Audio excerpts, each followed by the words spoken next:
how to have unwavering self-belief in 90 days so that finally you can have the conviction to do what you want to do in life, whether that is landing your dream job in 90 days, starting or growing your 6 figures or 7-figure business in 90 days, and finally have the life expansion and the breakthrough that you deserve in 90 days. This video, I'm super excited, and well, let's get started.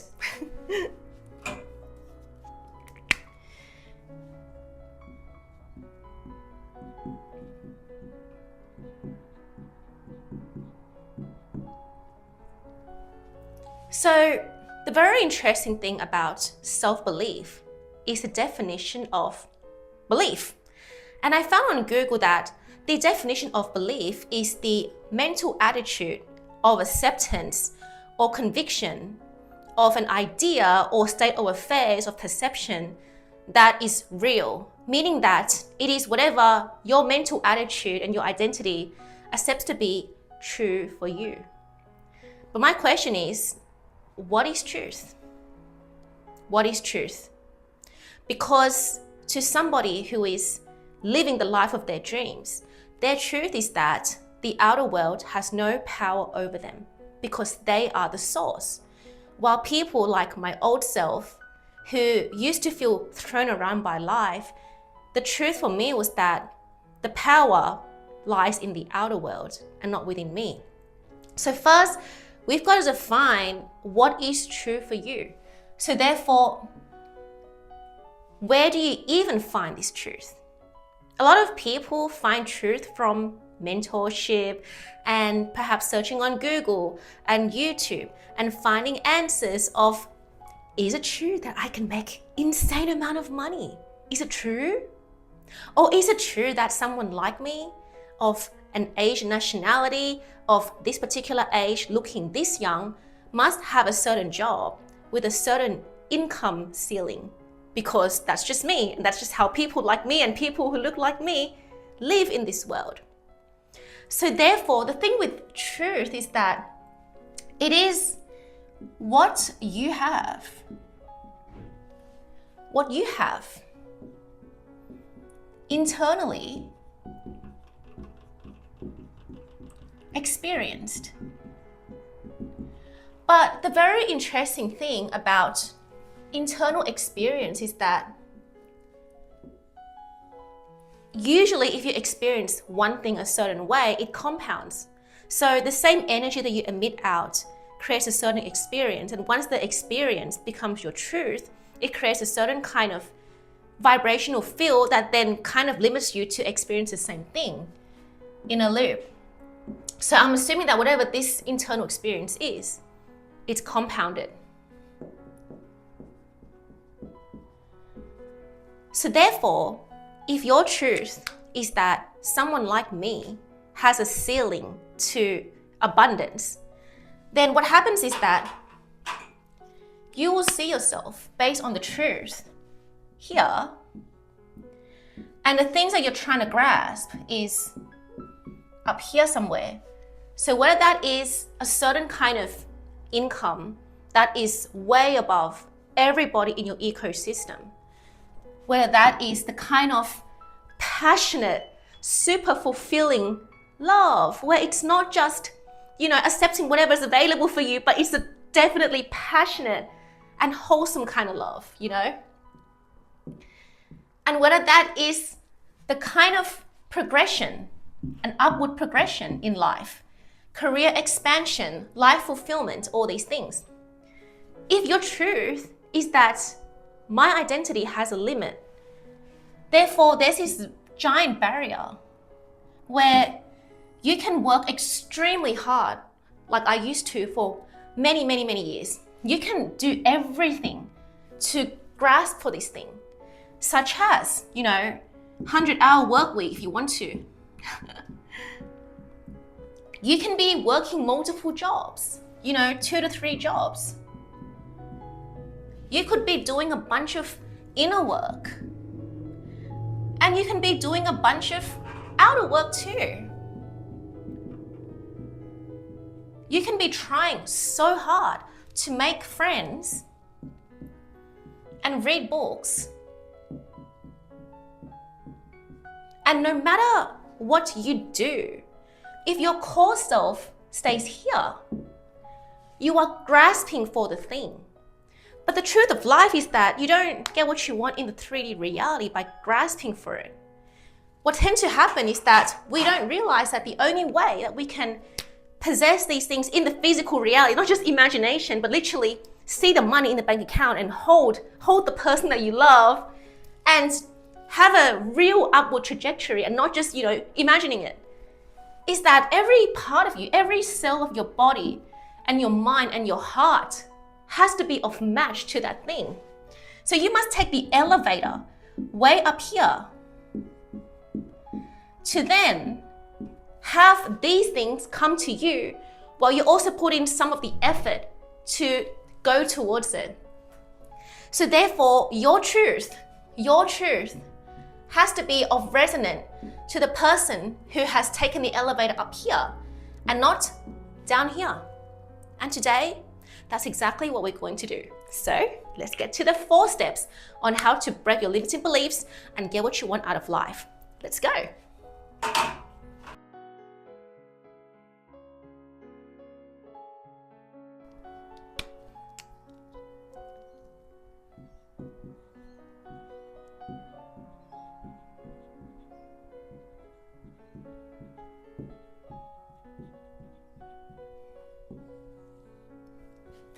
So the very interesting thing about self-belief is that when I was in my 20s, I used to think that if I decide to change myself, everything in my 3D reality is going to change with me.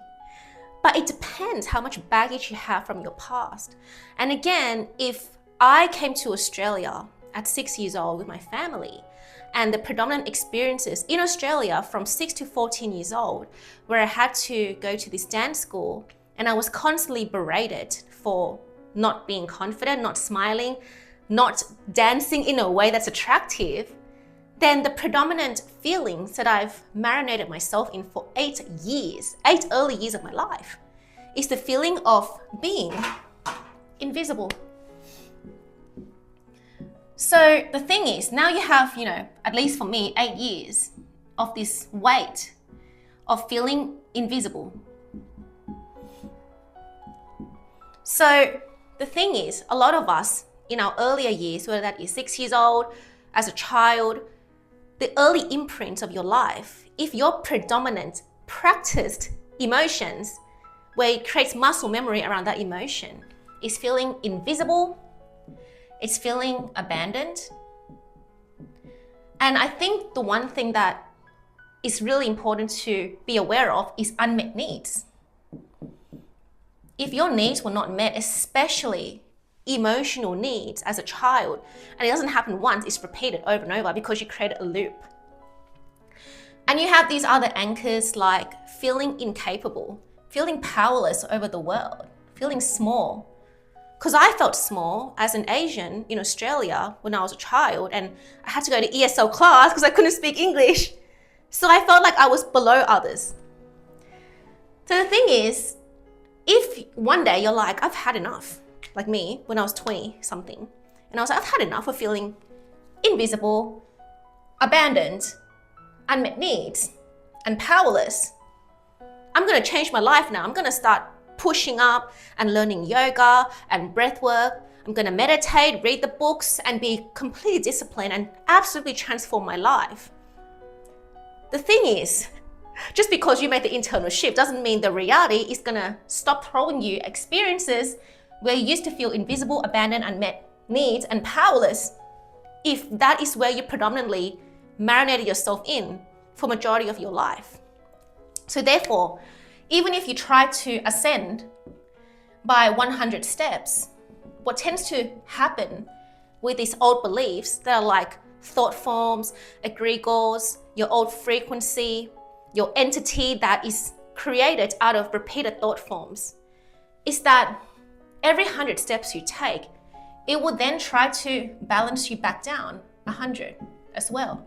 Because it's the energetic equilibrium, it's the pendulum, which is known in reality transurfing, that the minute you try to ascend beyond the pendulum, but you don't know how to gently remove yourself from your old pendulum, life gets really complicated. And I think you know how that feels.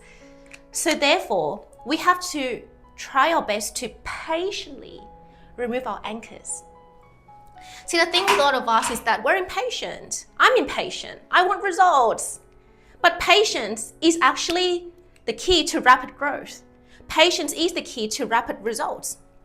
So therefore, instead of you leaving all these, stuff weighing you down by 100, think about it, you take 100 steps, but each of these weights are like maybe 50 kilogram, 50 kilogram, 50. So basically, you're trying to elevate yourself 100 steps, but you've got 200 kilograms of weight trying to pin you back down.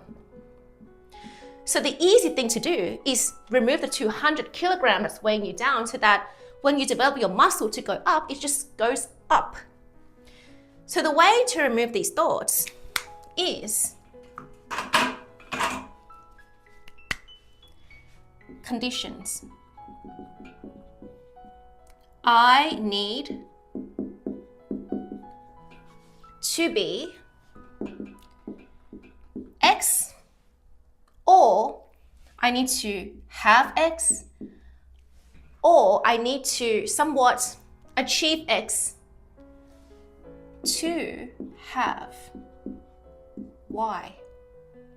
I need to be, have, and do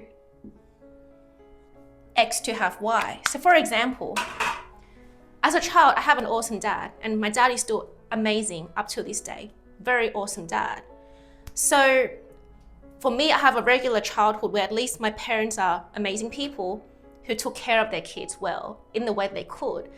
So for me to believe that I have to work 40-hour week as an 8-year-old for my dad to buy me lunch is absolutely ridiculous. It's insane to think like that a child of 8 years old have to work for the parents to pay for their lunch. And not just work, like 40-hour weeks for them to earn their parents, $10 lunch. But the thing is, we do this to ourselves as an adult.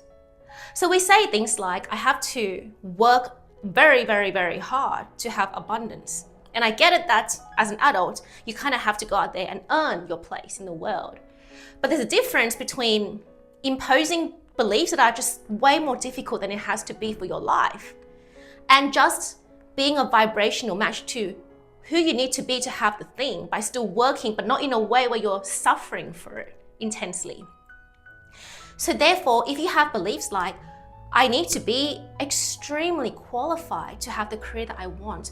Yeah, you need to go to Harvard to get this MBA degree. And then you need to go to Stanford too to top up your qualification to have a prosperous career in law and become really rich. Then that's the truth for them. But it doesn't have to be true for you. I have to network with this person and then have lunch with this person and then create 2,000 content and work 100-hour week for the next 10 years to be a millionaire. I mean, if that's true for them, congratulations to them, but it doesn't have to be true for you.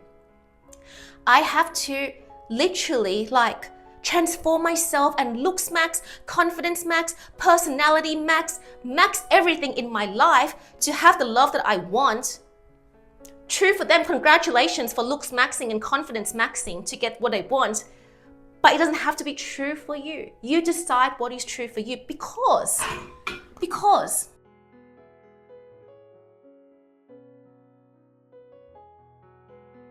the definition of manifestation for me, the way that Nero put his manifestation definition as internally shifting to a degree to which you are no longer emotionally dependent on seeing the outer reality change. For me, when it comes to manifesting in a way that's not woo-woo and overly spiritual, is that you need to create such a powerful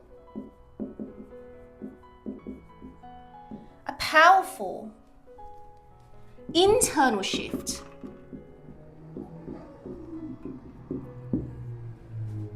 to the point where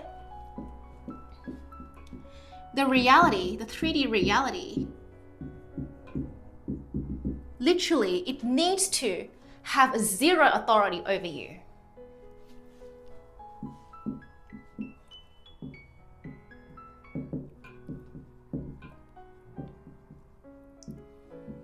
So when you're looking to start something new, like for myself, this new YouTube channel, when you're looking to make that massive change in your life internally, what usually happens is that the 3D will then start throwing in conditions and people and old anchors that will literally trigger the hell out of you at every step of the way. And I thought this would go away once I level up. No, it doesn't.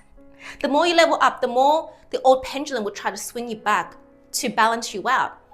But when you're manifesting in a way that actually gets results in the 3D, you are creating such a powerful internal shift from within that no matter what the 3D reality throws at you, it has zero authority, zero control over your mental state. And that is how you truly transform yourself and permanently sustain the belief that works in your favor. Which then leads to the second point, and I'm so excited. Let's go.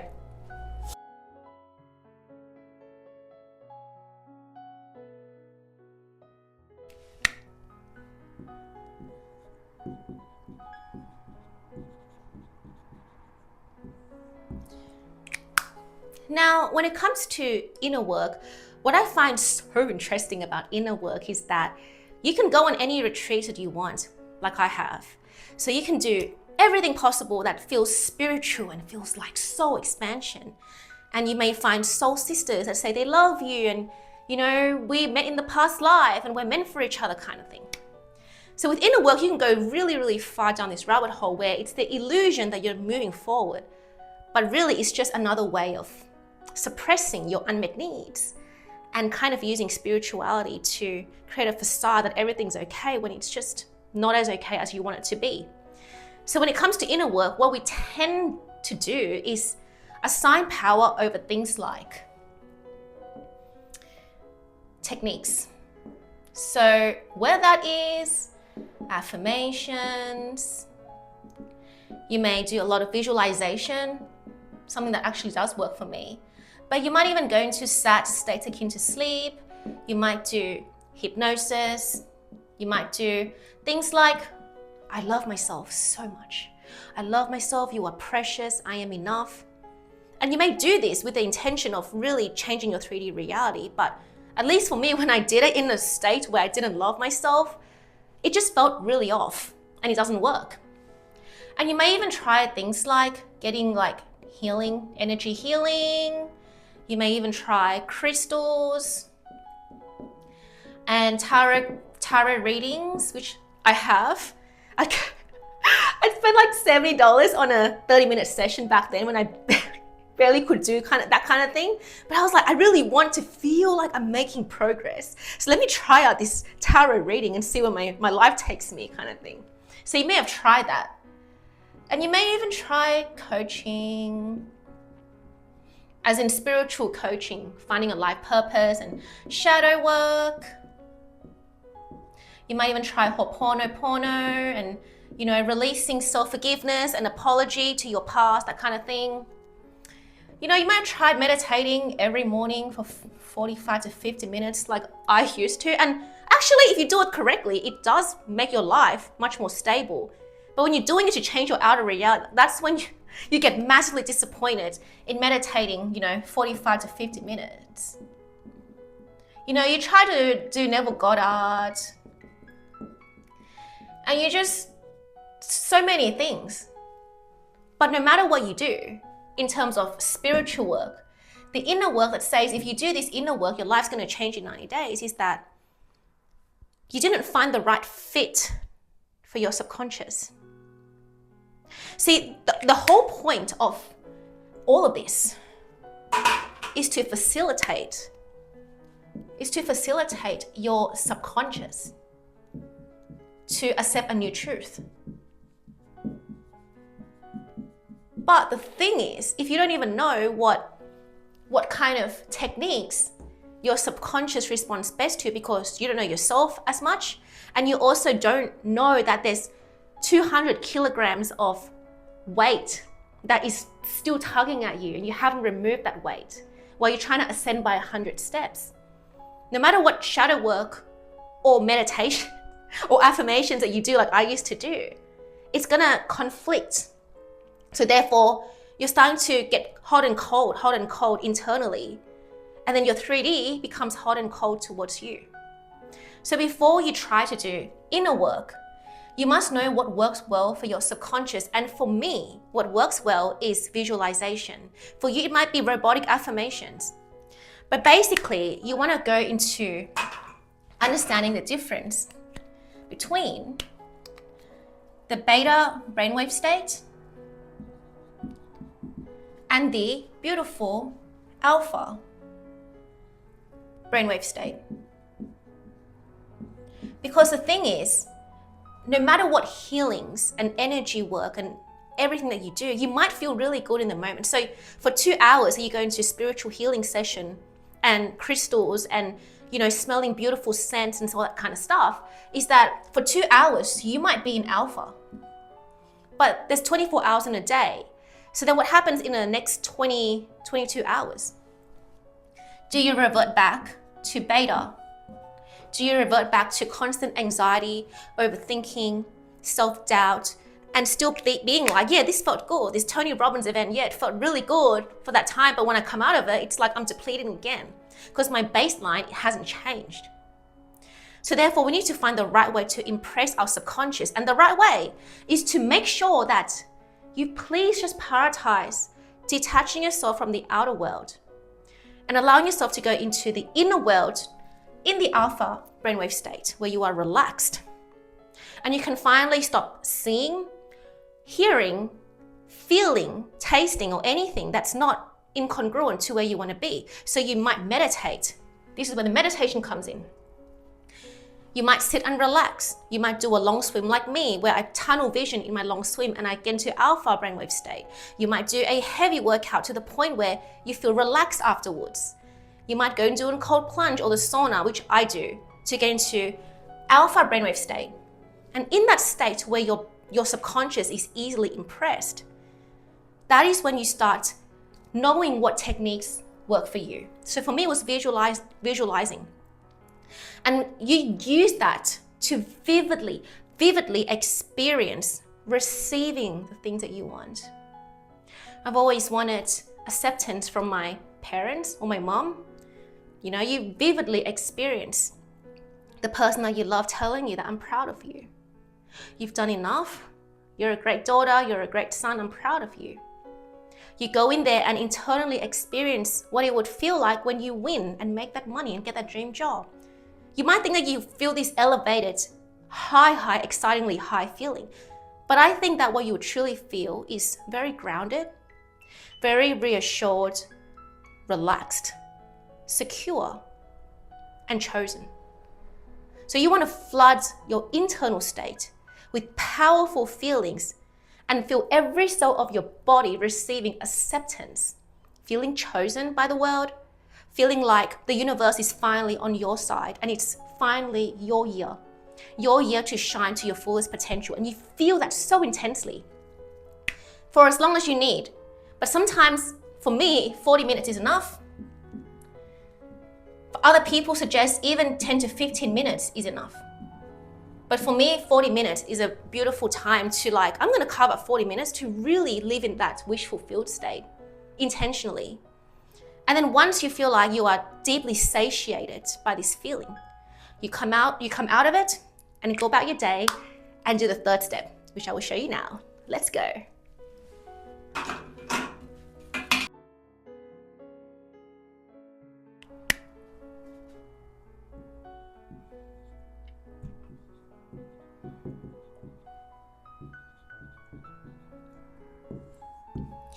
Now, the interesting thing about escapism, to go to retreats, 5 days immersion, very beautiful spiritual journey, is that if your baseline, your emotional baseline is not calibrated towards stability, what happens is that you have these peak experiences at retreats and vacations and traveling, but you don't know how to conquer yourself in the mundaneness of reality. And the whole point of manifestation and self-belief is for you to master your destiny under any conditions. So therefore, after we do the inner work, there has to be a place for you to channel that new energy out to the world. Otherwise, you might as well just go to the mountains and meditate, which we're not trying to do that. We want to live a very fulfilling, wholesome human life. But as a human, after we meditate, we're going to come out and talk to people and do things and pretty much take a lot of action. But there's a very big difference in brute force action or blind action and also aligned action. But the thing that's really interesting about outer work is that you need to know how to do it correctly in a way where it doesn't create more anchors in your life. And the way that really helped me a lot was creating self-generated evidence. So back then, I was somebody who really wanted to swim, and I couldn't swim for my whole life because I always feared of the way that I wouldn't be able to maintain myself even in 25 meters. But one day I decided at 28 that I'm going to be able to swim. I want to be the best version of myself, not just in swimming, but in my income ceiling, in my potential to grow. And I feel like swimming was a symbol for me to feel like my life is already here, the life that I truly wanted. So I'd go to this particular place every single week since 2022 to not only swim, but immerse myself in the feeling state of having exactly the life that I want. But the beginning journey, it looks something like this. I'll show you.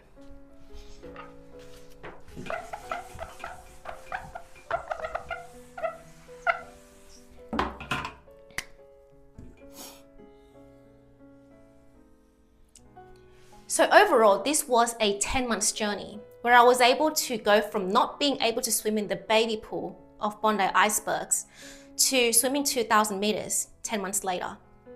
And the reason why this is a very important phase of my life back in 2022 is because self-generated evidence is what solidifies your belief. So I can meditate all day long and be like, I'm a swimmer, I'm a swimmer, I'm a swimmer. But if you don't jump into the pool, especially the scary pool, the ocean water, where the wave is unstable and there's always a swell coming to hit you, and you don't see yourself in the physical reality, being able to conquer your mind when the swell throws you around, then it's just so hard to believe in yourself. And that's why in order for you to support the meditations and the inner work even more, we're going to use outer work, which is self-generated evidence to make your belief even stronger. So basically, 10, so I'm saying this is 5. For the first 3 months, which is 90 days, I started out in this kind of trajectory where it's a baby pool. So this is 0, this is 2,000 meters, and this is 1,000. I started in the baby pool where the max that I was swimming was probably like 250, 200 meters. I know that, I couldn't do more than that because I felt confident at a comfortable level for 3 months. So for 3 months, I started to learn how to refine my strokes, and I felt extraordinary, especially when I go on a cloudy-ish, rainy day, and it just feels so magical that you can swim in the rain and the waves are just so beautiful and you're just safe in the baby pool. So I think my limit was about 200 to 250 meters. But the thing is, if you're comfortable staying there, then that's all life is going to be for you, at least for me.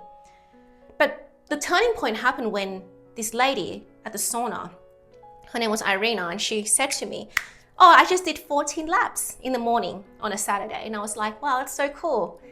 And then she said, how about you? And I'm like, yeah, I did swim. And she said, oh, in the baby pool, right? And then I was like, they call this pool the baby pool? So she didn't try to insult me, but I felt insulted. I felt insulted toward myself that everybody is swimming in the big pool. They're like, I'm doing 14 laps and I want to do that too. But here am I, that I'm comfortable and feeling confident, operating at a very beginner level to me. And there's nothing wrong with swimming, just a short distance. But for my expectation, I wanted a very expansive life. And having an expansive life means that I have to eventually surrender my old self who felt comfortable doing 200 meters for 3 months in the baby pool. Because I literally was like, I don't know when I'm going to transition. I don't know. But the minute that Irina was like saying that line, that very morning, I jumped into the adult pool. And guess what happened when I jumped into the adult pool? Basically, I went from being able to confidently swim in the baby pool because it's safe, and if I wanted to stop my strokes, I can just, it's not water, the water's not deep. But when it comes to the adult pool, which is 50 meters, and this is 25, basically there's a safe lane, and the safe lane has 3 poles. So there's the first pole, second pole, third pole. And basically, as someone who felt confident in this lane, the minute I jumped into the adult pool, my progress looks like this. I was going backwards. I was going backwards because everything felt scarier. There's people overtaking me. It's like there's no place to rest my feet. My breath is out of place. I'm panicking. I'm like, what the hell is going on? I feel overwhelmed. And this was the safe lane. So the only thing I can do is tell myself to just grasp the first pole. Forget about 50 meters. Let's just try our best to nail the first pole. So I tried. I drowned a little bit, and then I came back up and I was like, let's try again. And then I almost reached the first pole, but I didn't. But then the second time I was like, okay, this is how it feels to stabilize myself from here to the first pole. So let's try again. So I tried again. And eventually I reached the first pole. Now, once I reached the first pole, I told myself, now let's try and do 25 meters or close to 25 meters, which is the second pole. So then what I did was I went back and I attempted to do the second pole. But the thing is, I still felt scared because I was like, this is very unknown in the 3D. So mentally I can be like, yeah, I can swim 50 meters, but in the physical reality, I have to remove all the friction that felt like contradictory to me reaching 25 meters in the adult pool. So eventually I learned, okay, you got to breathe this way, Patty. Your strokes have to be like this. You have to feel this way in order for you to be stable. So once I felt that way, I then came back and did the second pole. And interestingly, once I reached the second pole, now I start to have inner conviction that my truth is that I can probably get to the finish line. So I'm forgetting about the third pole now. I think I can probably skip the third pole. So I attempted again to go to the third pole, but I didn't get it. Because once the third pole was almost there, I started to have this like fear of like, oh my God, I'm going way beyond this now. The amount of effort that I have to learn, to conquer, to go to the third pole is a bit different. But I tried. And the thing is, I just kept going and going until I eventually tried to even go for the final. And before I even reached the final 50 meters, it's like, there's just so much contradictions about my old beliefs about you can't swim, it's dangerous, you're gonna drown, and all these beliefs came up before I reached the 50 meters. So the minute that I almost got there, and then these beliefs were tugging me back at the time, literally in the water, and I started to panic, and I just didn't know what to do. But then I allowed myself to fail, didn't judge myself, and I went back, and I tried again, and eventually I got to 50 meters. And I'll tell you, the day I finally swam 50 meters without having to stop by the poles is the day where my inner self-belief completely transformed. Now there's not just meditation that's telling me, oh, you are worthy of 50 meters. Because now there is self-generated evidence. But interestingly, the journey doesn't stop at 50 meters. I'm not trying to just swim a lap or 4 laps in the adult pool. I actually felt like I reached 50 meters, but I don't see myself going beyond like basically less than 500 meters. I never saw myself going beyond that. So what I did now is that I started to calibrate my baseline as the version of Patty, who she can definitely swim 50 meters without stopping. So I got myself to calibrate at this baseline first. And then what happened was that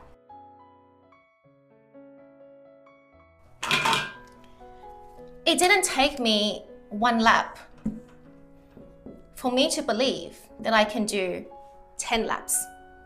But it took me 7 laps to finally know that one day I'm gonna reach 1,000 meters. So basically, I had to get to a point a few weeks later where I just kept going at it. And now my progress is starting to look like a more faster jump. And so what happened was that after I saw myself being able to exceed my goal, where I thought, I'm just gonna do 4 laps today. It's cold, it's getting towards winter. I don't think I can do more than this in the morning as well, like close to winter. But that morning I got really excited, so I just kept pushing it and I got to 7 laps. And after this self-generated evidence that holy crap, it's real, it's tangible, that's when I knew with inner conviction, inner certainty, that I was gonna reach 1,000 meters. And 1,000 meters, I think, is about 20 laps. So what I'm trying to say is that I couldn't alter my beliefs to believe that I can swim 20 laps from just even creating the evidence of doing 1 lap. I had to continuously put in the reps in the physical reality to overcome my fear of, the strokes and finding my balance and the breathing. 7 laps before I can even have the inner conviction to go very, very far. So basically, after that, I did reach 1,000 meters. But interestingly, it's like the faster I went, the faster I went. So once I started reaching 1,000 meters, I knew I was gonna reach 2,000. And I knew that I didn't have to go incrementally. It felt like I was aligned. And for some reason, the forces just helped me shoot through an inflex point where it looks something like this. So I kept it going and I stabilized myself at 1,000 meters for a while. So I wasn't trying to jump, but I jumped from 1,000 meters to 14 laps. And then eventually after 14, I just shot up like this. And it's so interesting because in order for you to have conviction in achieving the bigger win, you have to stabilize your nervous system and the way you calibrate at the wins previously before you can reach this point. So what I'm trying to say is that there's a period of your life where you just have to get really real with yourself, that no amount of meditation and hypnosis and I am is gonna override the fact that you might need about, let's just say, 7 to 8 months of just stabilizing that version of you, literally stabilizing her, so that when you get to this inflex point, you don't have a breakdown and your muscle is calibrated towards that exponential growth. Because after that, even though I couldn't always swim 2,000 meters every time, but eventually this foundation alone of 1,000 meters, it completely override my belief that for my whole life I couldn't swim. So the more you keep at it, the more it's real. But in order for it to be super real, it's important that you have to get the outer work right. And why does this relate to things like making money and getting a job?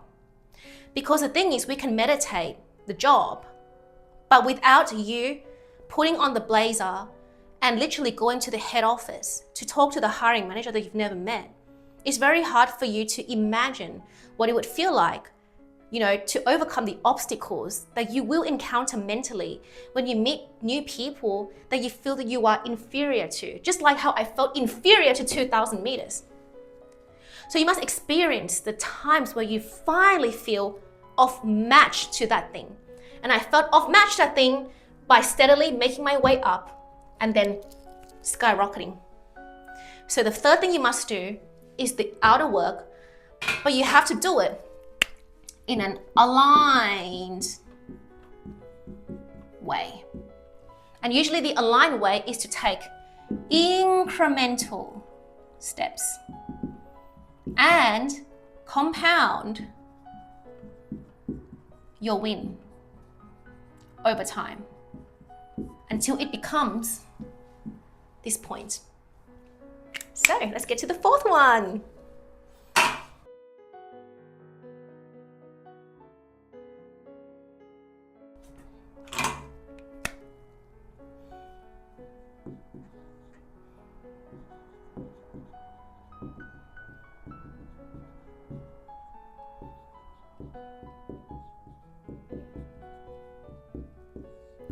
See, the very interesting thing about hard work and being high achieving, which I'm very fortunate to have gone through this phase of my life for like decades, where you can do every single thing possible that is resonant of a high achieving person.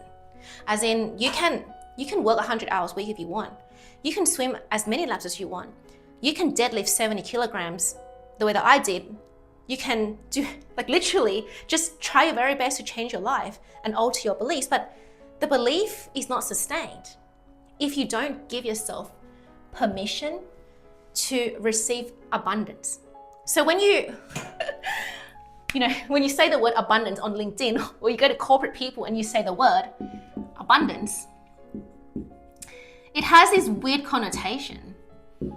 And so you get put in a box that if you use the term abundance, I'm turned off and I don't want anything with you because you're the spiritual woo-woo.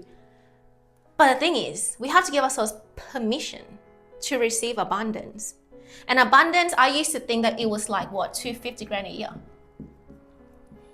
But what does 250 grand a year symbolize to me at the time? It was about cost of rent, living in where I wanted to live, and all these things. So the money figure, usually, that you think that you need is abundance. It's a symbol.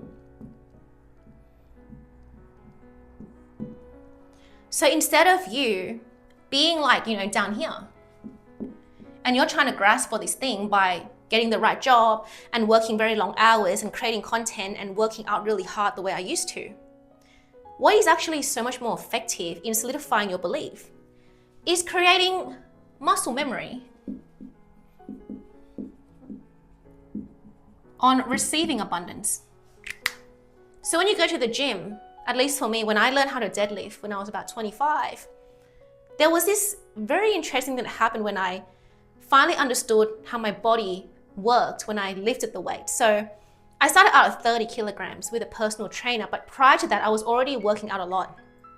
And so when I felt like I knew how to receive the feeling of lifting 30 kilograms, it became easier to lift 40, then 45, then 60, then 65. Then one day, the personal trainer was like, I believe in you, you can do it. So I did 70. But the thing is, you have to feel familiar with it. So by the time I lifted 70, I felt familiar many, many times with heavy lifting.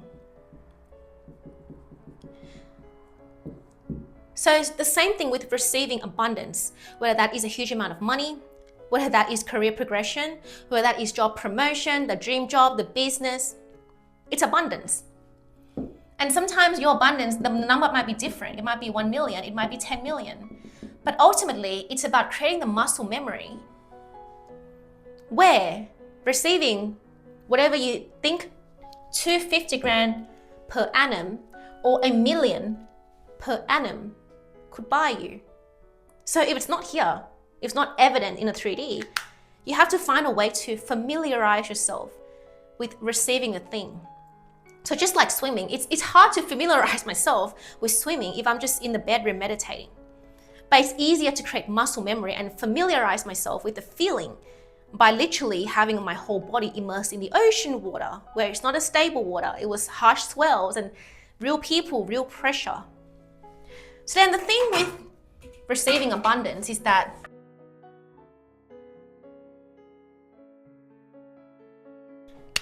what makes you feel abundant? What makes you feel abundant? Where in this world makes you feel abundant? And of course, we can all say, oh, I live in this condition, that there's nothing beautiful about my world. But if you're so serious about leveling up your life, instead of working brute force, like painfully hard, can you not prioritize immersing yourself in abundance? So for example, abundance to me is like a beautiful hotel lobby, 5-star. To me, it's like a bathhouse. To me, it's like getting 8 hours of sleep. To me, it's like beautiful dress. To me, abundance is like beautiful conversation. To me, abundance is also about, presence in nature, at the beach. And interestingly, to me, abundance is also about giving compassion to others. So I feel really rich when I try to understand other people on a deeper level. So it's compassion for others. Sometimes I go to retail stores, and honestly, I like lingerie and stuff like that. And this lady at Parramatta, she was like, Patty, this is my last day today at this store. But if you want to come in to see the new set of lingerie next week, you can tell this other lady and she'll help you out. And the minute I heard her say that, she's about to move store, I literally said, congratulations, I'm so happy for you. And I was genuinely happy for her because spiritually, in the 4D realm, everyone is you pushed out and everyone is kind of a reflection of you. So she was a reflection of me. So how I treated her in that moment is the same way I would treat myself. And if I was the person who was getting promoted the way that she was promoted to the Miranda store to be a store manager at Honey Birdette, I would be so happy for myself too. So I flood her with I'm so happy for you genuinely that she's about to be a store manager after 1 year, because she was amazing. She made me feel not awkward. She made me feel seen. She made me feel heard. She was younger than me too.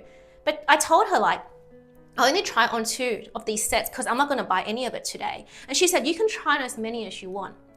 And after I tried on these sets, right, I told her can I help you with putting it back in the same way that it was in the hanger? And she said, no, it's my job to do it. It's okay. You do whatever you want.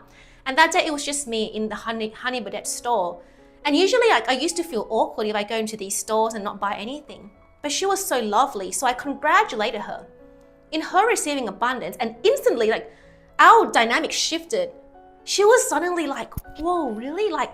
What? I feel seen. And when she had that reaction, I was like, wow, I feel so happy just giving her that congratulation. I felt so good. To me, that's abundance. And even on that day afterwards, I came down and then there was this young girl who was singing in the middle of the shopping. So I just went to give her the coin. And I told her that I love your voice, it's beautiful.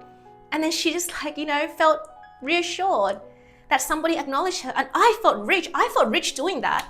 Just empowering young girls, young women. So that, empowering others is abundance. So I'm saying that when I go to these hotel lobbies, I usually spend $6 on a coffee and that's it. I don't spend $30 on even a meal because I can't do that. When I was, I don't know where to put my money because there's no money. I would use whatever I have to go to a beautiful place and spend the least, which is really, stingy and I shouldn't do that, but I do it to raise my self-worth. So in the meantime, if abundance hasn't landed in the physical reality, how can you create self-generated evidence of receiving abundance?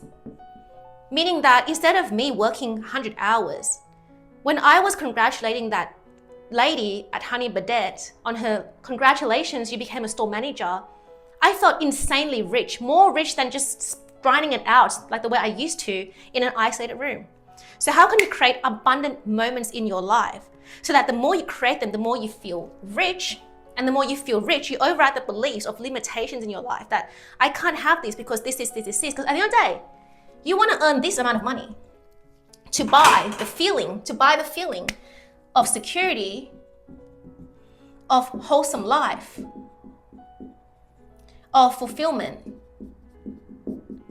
of immense satisfaction. of feeling elevated and expansive. I guarantee you, like if this amount of money doesn't give you this feeling, why is it important to you? So instead of us dwelling in unsatisfaction, lack of fulfillment, self-pity, victim mentality, we might as well just try to live our life to the best of our ability with what we have. Creating these states by allowing yourself to do these things, whether it's going to the beautiful lobby that you like, doing bathhouse sessions for $40, getting enough sleep. If you can prioritize suffering for money, then you can prioritize taking care of yourself. You can prioritize taking care of yourself eventually. And if it's not 8 hours of sleep, it's finding a way to make sure you are deeply rejuvenated. Beautiful dress for me, absolutely. Beautiful conversations with people, whether it's the bus driver, people selling me things at Woolies. I try to make beautiful conversations with any random people, like people that work at the ferry, people at the swim, saying hi and bye to people at the reception at the swim, in the sauna. If I'm not having a conversation with them, I still try to say hi and bye to people and smile at them because that makes me feel rich. It's abundance. So in the meantime, when you don't have the physical thing in the reality to solidify your belief that you are a new person who's rich, you become the richness. You become it. You become it by sharing it with others, sharing compassion, empowering others, sharing beautiful moments. And therefore, the more you share, not just give, but share, the more you receive. And this permission to just be happy in the moment by finding random moments to just feel satisfied in, the more it creates a whirlwind effect where you have to receive and receive and receive. Now, this is how you change your inner beliefs and create an insanely empowering belief about your life and finally just get what you want in as soon as 90 days or less. So again, I'm going to be opening up a group coaching, I'm going to be opening up a coaching service soon.